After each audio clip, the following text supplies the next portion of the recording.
என்னுடைய குலதெய்வம் யார் அப்படிங்கிறத எப்படி கண்டுபிடிக்கிறது? இல்லைம்மா, அது ஜாதகத்து மூலியமா கண்டுபிடிக்கலாம், பிரசன்னம் மூலியமா கண்டுபிடிக்கலாம், சோழி பிரசன்னம் மூலியமா கண்டுபிடிக்கலாம்.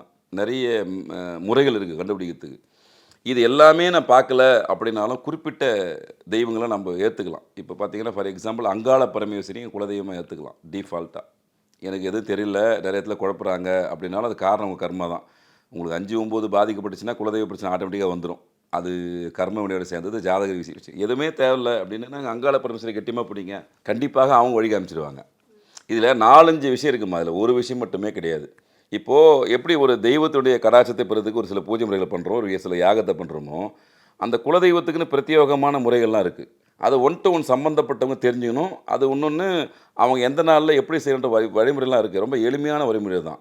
அதை பட் எஃபர்ட் எடுத்து செய்யணும். இங்கே நம்ம மக்களுக்கு என்ன பிரச்சனை எங்கே வருதுன்னா, இதுவாக இருக்குமோ அதுவாக இருக்குமோன்னு பெரிய குழப்பம் உங்களுக்கு ஆட்டோமேட்டிக்காக வந்துடும்.